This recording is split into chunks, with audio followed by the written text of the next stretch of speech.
Terima kasih Anda kembali bersama kami di Kompas Malam. Saudara, tim hukum Prabowo Gibran menyebut permohonan atau petitum yang disampaikan pasangan Anies Mohaimin dan Ganjar Mahfud cacat formil. Anggota tim hukum Prabowo Gibran, Oto Hasibuan, menjelaskan permohonan pasangan 01 dan 03 untuk melakukan pemilihan digelar ulang serta mendiskualifikasi pasangan Prabowo Gibran mestinya diselesaikan di Bawaslu dan bukan menjadi wewenang Mahkamah Konstitusi. Oto menambahkan permohonan itu dianggap cacat formil karena Anies dan Ganjar tidak mempersoalkan perselisihan hasil perolehan suara, tetapi menyinggung mengenai pelanggaran-pelanggaran dan proses pencalonan Gibran sebagai calon wakil presiden.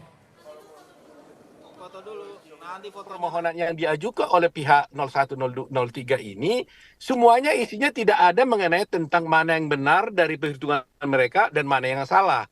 Jumlah mana yang menurut mereka yang mereka peroleh dan tidak gitu ya. Sehingga ini tidak sesuai dengan undang-undang dan peraturan hukum acara yang sudah diatur di dalam MK dan oleh PMK. Nah, karena tidak sesuai dengan hukum acara, maka ini sudah cacat prosedural, cacat formil. Menanggapi pernyataan dari tim hukum Prabowo Gibran yang mengatakan permohonan ke MK adalah salah kamar, tim pemenangan nasional Anies Baswedan Mohaimin Iskandar, Iwan Tarigan menyebut jika gugatan yang diajukan ke MK soal perselisihan hasil pemilu sudah tepat dilakukan. Iwan bahkan mengatakan jika tim kuasa hukum Prabowo Gibran akan menangisi kekalahannya di sidang MK. Tentang hasil pemilu karena proses yang curang dan bermasalah, etika dan abuse of power, kekuasaan tentunya akan mempengaruhi hasil akhir di TPS.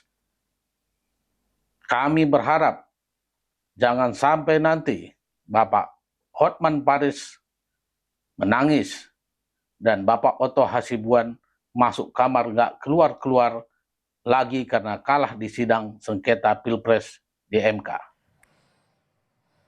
Sementara itu, tim kuasa hukum Ganjar Mahfud menyatakan penetapan Gibran sebagai cawapres adalah keputusan prematur karena sudah diuji di DKPP dan dijatuhi hukuman etik kepada Ketua KPU dan Komisioner KPU. Maka pengajuan permohonan atau petitum ke MK sudah tepat.